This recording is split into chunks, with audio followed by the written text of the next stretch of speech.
Chola, basi sasa. Ipanda ulale na tosha hii. Au sio?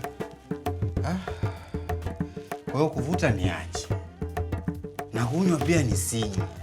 Sasa mimi nitajipozana kipi ya Bilai?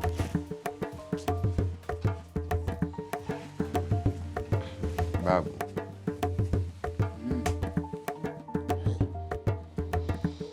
Nini maana ya hii? Mimi najifariji tu. Najipoza au tuseme najisaulisha. Pombe. Babu, nilimwambia mimi. Sikujua kama ilikuwa nzito hivi. Wewe ungefanya nini? Usingepokea posa na mali yake?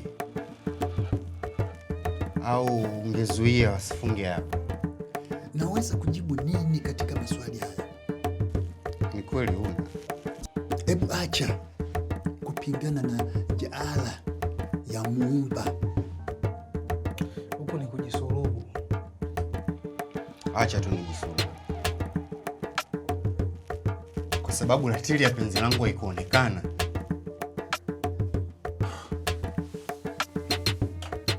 Wewe, ni mara ngapi tumezungumza kiume namna ya kupambana vita dhidi ya mioyo yetu? Nidhani masomo yote yalifua dafu. Kasoro.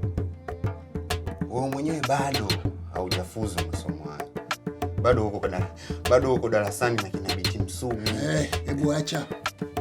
Ni upuuzi kumzungumzia mtu ambaye nimetengana naye chumba mimi. Upo naye kwenye paa moja na mnagombania pumzi kwenye hewa hiyo hiyo. Nimefanya kumnusuru baba yako na si vinginevyo. Basi tuseme Amina, ambaye picha yake iko ukutani mwa chumba chako na unaihusudu kila kukicha. Hiyo ni tofauti sana. Wewe umempenda mtu ambaye hakuwa tayari kukupenda hivyo, Nasoro. Ndio hivyo ninavyosema mara zote. Kwamba mioyo ikipenda akili uganda. Si ndio hivyo Nasoro?